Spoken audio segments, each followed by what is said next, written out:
Hello, everyone, again, and welcome to the Vinyl Community Guncles. This is another album review this time. We're going to review the album from 1970 by Mavis Staples. There it is. It's called Only for the Lonely. So if you're not lonely, you better stop the video right now because it's only an lonely exclusive. So we'll be talking about how much we liked or disliked this album, just like we always do. Now, don't forget, coming up, on other future episodes, we'll talk about our top 5 David Bowie albums from the 70s, and we'll also review our tops and bottoms from the year 2011, for God's sake. Yeah, watch out. I'm Robert Fithen, along with Richard from Calvin Wazoo, Mike from Hubtunes, and ladies and gentlemen, Craig. I don't have a joke. Craig from Craig's Vinyl Plethora. Okay. I was going to say something about the mustache, but I thought that'd be... I mean, you can. The mustache. Yeah, you can. I know. I mean, I know I look like a Pedialyte. Ladies and gentlemen, the man who has a van full of candy that he'd like to share. Come windowless. Come get my candy. Yes. I got it for you. All right. So Richard is first with his album review of Mavis Staples. So this one I don't have. I have several Mavis Staples records and a couple Staples singers. I really loved the Staples singers. I first really started listening to them after I saw the documentary of the Watts Stax documentary. And so that's when I really started picking up a lot of this. So Only for the Lonely. It's such a great soundtrack too. It is. Yeah. And in fact, when you is. think about that complete box set, I would love to get that. it's, The box. if you can get it for under $320, that's not bad price for how many records are in there. It's and you can still get it for that price. But anyway, yes, Only for the Lonely, 1970. The one thing I'm going to say off the beginning about this record is that I felt like there was too much orchestration and not enough band. When there's a band backing Mavis, all of her songs are really good and her singing is really good. But when it's a band, it just sounds better. She needs to have, a band like, even whether it's a studio band or whatever. But some of the numbers with the orchestration were kind of, didn't quite go with that. But it starts off really strong with I Have Learned to Do Without You, very strong opening track on that. But for me, it started to weaken with the next couple of songs. How Many Times and Endlessly were they were good songs, but just they just weren't as I don't know, profound or and another thing about, I love soul music, but when soul starts to drift into gospel, and this doesn't really do that. She's not really drifting into gospel, but after a while, there's only so much of it I can listen to. And I found that pretty much with all of her records, except maybe the Staples Singers, The Altitude. That's a great record. That's one of my favorite ones there. But then You're the Fool comes back in, and that is a much stronger song. And then the next two are just, to me, beautiful, priceless gems. Since I Fell for You, when it opens up with that Hammond organ, it's like, oh my God, yes, this is what needs to be backing up Mavis. The previous songs, there was a lot of the strings coming in, and they were like dominating rather than a house band. And that kind of detracted from what she was doing. What Happened to the Real Me is another just solid song. Her voice is undoubtedly is great, and she has a range of emotion, not necessarily a range of vocals or whatever, but she has a range of emotion that she can release in her voice that's really, really quite incredible. And that's why I think if it was like a house band backing her for the most part, it would work so much better with some of the songs. That instead, what they went with was the strings. Since you, oh, what happened to the real me? I said, yeah. Since you became part of my life, another really great song. It makes me want to cry. Another really great song. So the middle part, side two mostly. It's actually there's only 9 songs. It's a pretty short album, but those are the real gems. The final song, "Don't Change Me Now," is, it was, to me, it was a weak ending to the record, but still overall, I'm gonna give this 4 rainbows because of her singing and her strength in her singing. I just felt like with some of the songs, I just wish they would have gone with a house band instead of some of this orchestrated uh, backing for her singing. All right. So yeah, I think that was probably a big thing in this is the music here. Obviously, Mavis Staples has great voice. Not like Richard said, not this vocal acrobatics or anything like that, but a very emotive kind of voice. You kind of feel what she's singing. But I think the song selection here is one of the weaker parts of this album. This is totally in my wheelhouse. This is totally my lane. I love the soul albums, especially from this era. We had just talked when we did the 1968 thing about how this is right in my era that I have the most records from. Soul, R&B stuff like this is right in my lane. But this one I'd never heard this one before, and it just really didn't connect with me a lot like I'd hoped it would have. And I think a lot of it is because of the arrangements and the orchestra. It just seemed very, very pedestrian.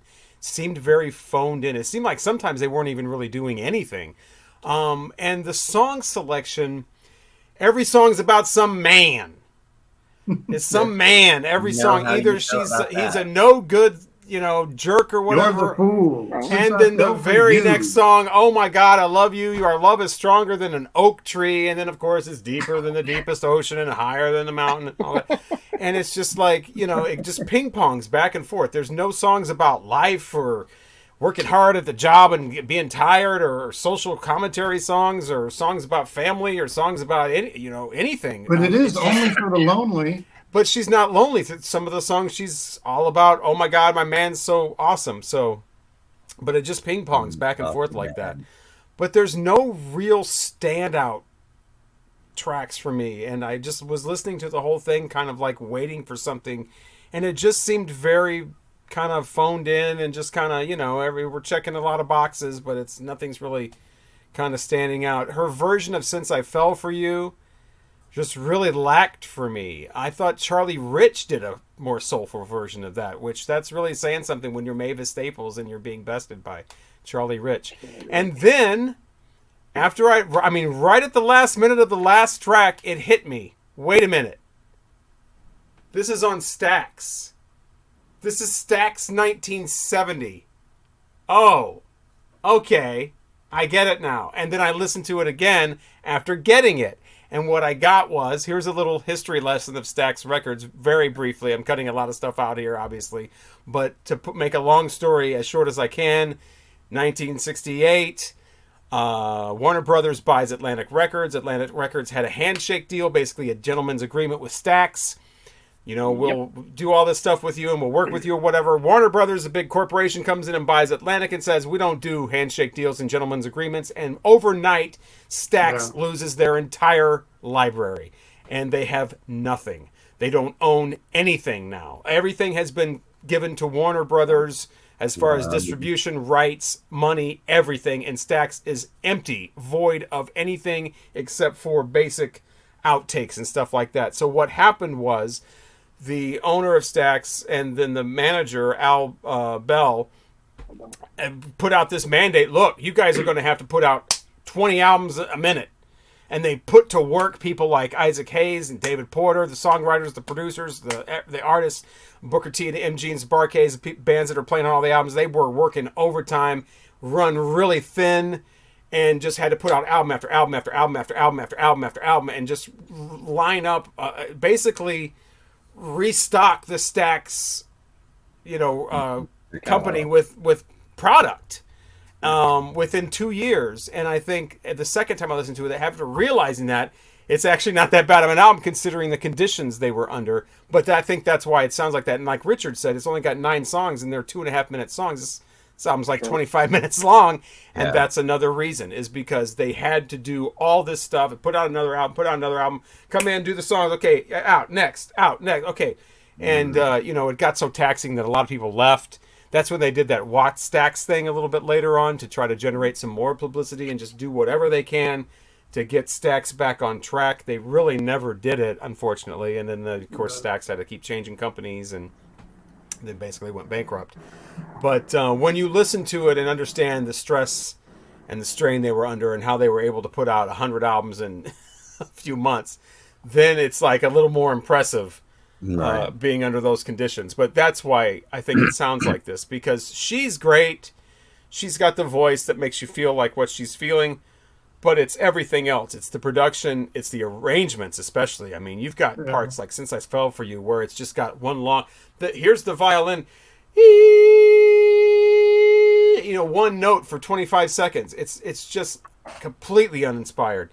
So that's really... my whole take. It's not a horrible album. It's a good album, but it's not a great, awesome album like you think that Mavis Staples would be in. I'm assuming that's the reason, because it's Stax 1970 and they're under an incredibly tremendous amount of pressure to put out as much product as they can.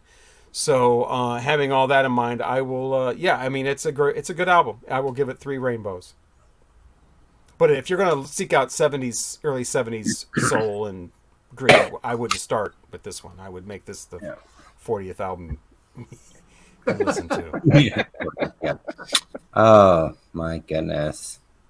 I've first Mavis Staples album I've listened to all the way through. I need more suggestions so I can hear some other stuff by her. Kind of echoing, it fits in here a little bit on this. It's not horrible.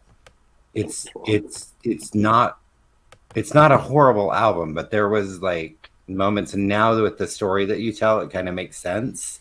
And Since I Fell For You, here at least Robert fits in here. It's better than Guns N' Roses version. Yes, it is. Wait, I forgot about that. Yes. Yeah. You're welcome. It's better than Guns N' Roses. Like, I could probably do a better version than Guns N' Roses, but I really, it makes me want to cry. Like, that's probably the song I like the most. Wait, that's a different song. Anyway, what? Isn't it? No, they did it Since I Fell For You, Guns N' Roses, right? They did the one that I don't have fond desires. I don't have. Yeah, Since I Fell For You. That's not the same song, is it? Oh, maybe I just fucked everything up. You made me leave my happy home. That's the one she does.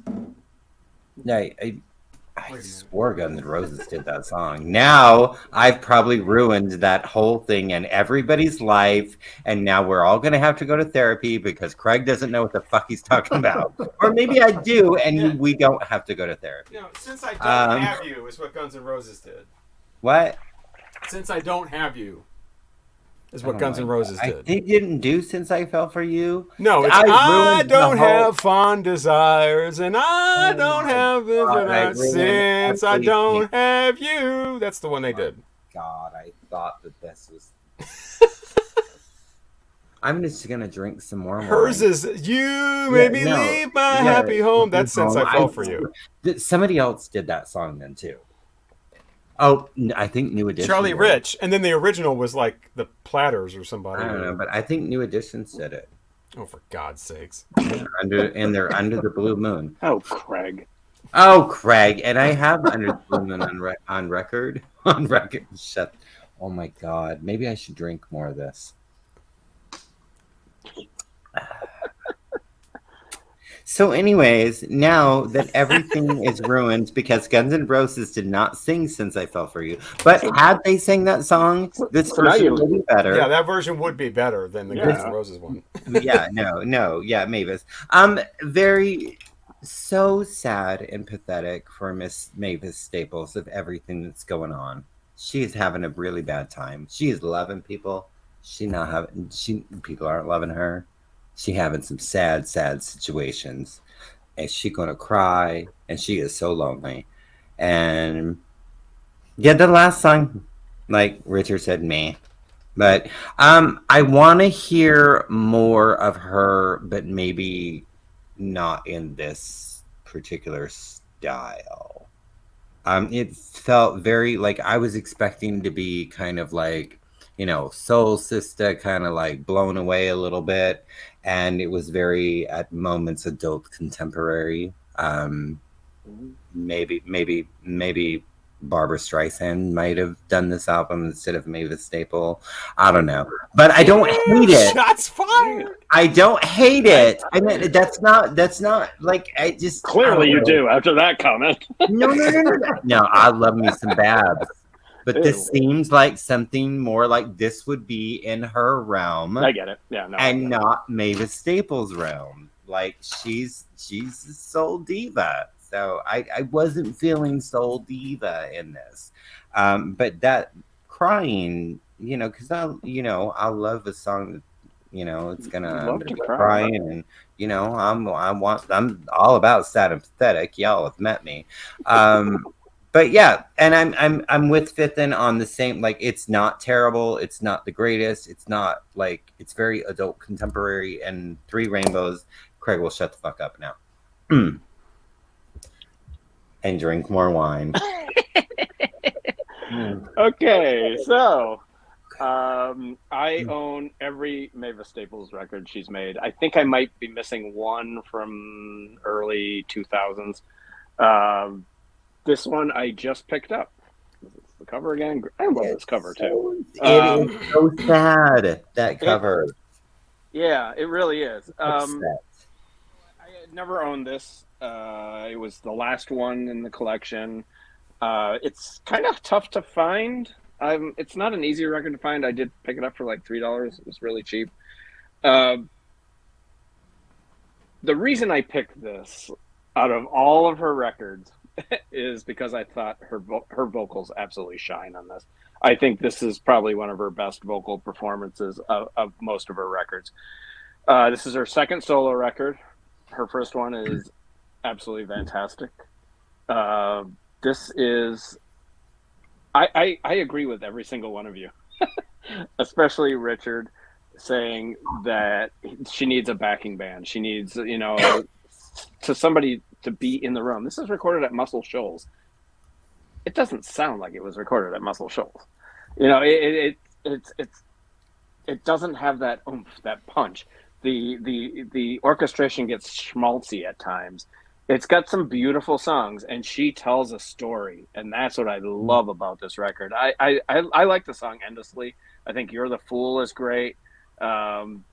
Yeah, it makes me want to cry. I really like, the closer is awful. It's schmaltzy 70s. This is a record that, like Robert was saying with Stax and what they were going through at the time, this is a record that said, we got Mavis Staples, and she needs to make us some money. We need to sell some records.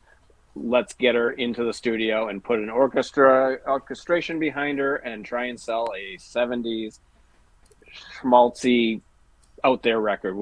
Mavis isn't gonna sing about God. She's not gonna sing about the gospel. We're gonna make her a star.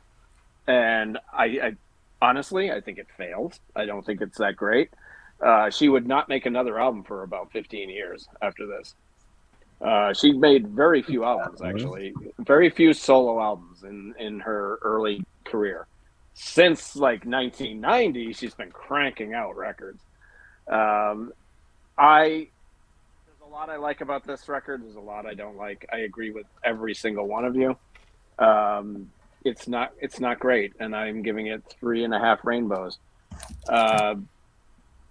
I will. This is part one of my Mavis choices. So my next record review will also be Mavis Staples. Oh, look at you. Well, we've been warned. No, just kidding. I'm looking forward to that. I really am. Wow. Yeah, no, there was 9 years in between this 9 and years? the next record, and then 10 between the next and the one after that. Yeah. So yeah, it's very sporadic. Yep. And then 90, yeah. Her from her 93 debut solo record is absolutely. It's right in Robert's wheelhouse. You know, she does a cover of "Son of a Preacher Man." She's got a backing band. It sounds like it's got that punch to it that this lacks. Yeah, no, but I don't find her vocals to be as. I think her vocals on here. I think this is the best thing. Well, there was she's done no on record. denying that. Like her vocal skills were that was like the best part of it. But Absolutely, it was just, like, yeah. And that's why I picked this one. I wanted to connect to it more, and I think that's where I kind of went, you know, it's just, again, it wasn't the most horrible thing I've ever heard. That might have been that one album that Richard picked. I highly Sorry, I'm Richard. still going with Laura Nero as the. Oh, Laura Nero. Yeah. No, I don't not even doing Laura remember what I Nero. was talking about. But yeah, I'm going to drink more wine. I highly recommend starting with her first solo Her record. debut. Okay. Yeah, it's just called Mavis. I do It's love the one, that. It's the one cover where she though. has the star on her forehead. It's a great cover. Oh. It's actually sitting right over there. Son of a Preacher Man. She does a wonderful cover of it. It's just a really, really Well, good listening to solo. her in the Staples singers, though, too. I mean, yeah. to me, that was the peak of her career. Oh, absolutely. Her and her. I don't know. She's had a couple of peaks, which we'll get to on my next record choice. Mm. And what will the next record we review be? What Well, is that will the be up next to record? Richard. Well, it is time. Oh no! What is that? I don't know what that. Oh, is that the bukkake? It's a tree. Master Yes. Musicians of Bukkake. Oh my god. Okay, what is this? Masters? Master Oh, master Musicians musicians. of Bukkake. And don't act like you don't know how to spell bukkake. I don't know that And I the title actually of do, the but album I is Totem 3. Totem. Now, is 3 just the number, or is it spelled out? It's spelled out. Okay, Totem 3. Am I gonna wish you never suggested this? You might. You guys are gonna love Okay. Mavis after this. I don't know. love I'd Mavis. rather have some bukkake than.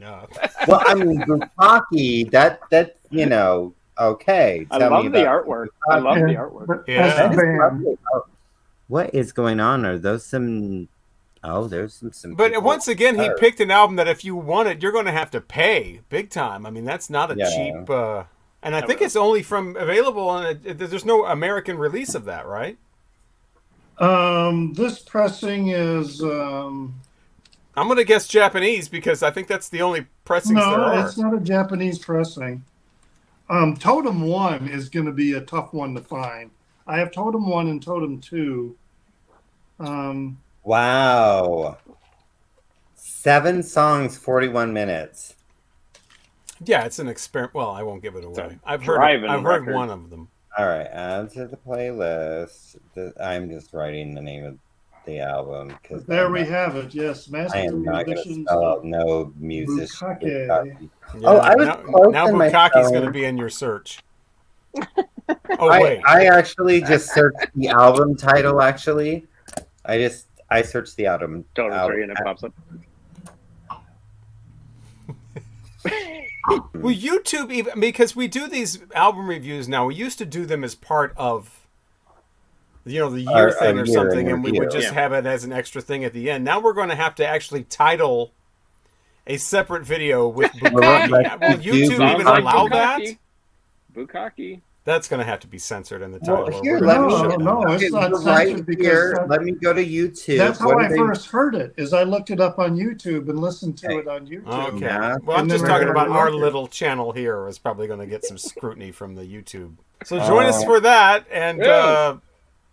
all the other things we're going to do. I think we already mentioned David Bowie's 70s top 5 albums and 2011. Right. We are the Vinyl Community Guncles. have been Robert Fithen along with... And I still am Richard at Calvin Wazoo. And I am Craig from the vinyl plethora of the Craig. Thanking you. Mike at Hubton. Thank you so much for watching. What did we just... Oh, the Mavis Staples album. Mavis. She's good. She's good. She's all right. Hopefully you'll see us again next time. I think it's David Bowie, right? Top 5 albums of the 70s. It should be, yeah. Bye. Thank you so much for watching.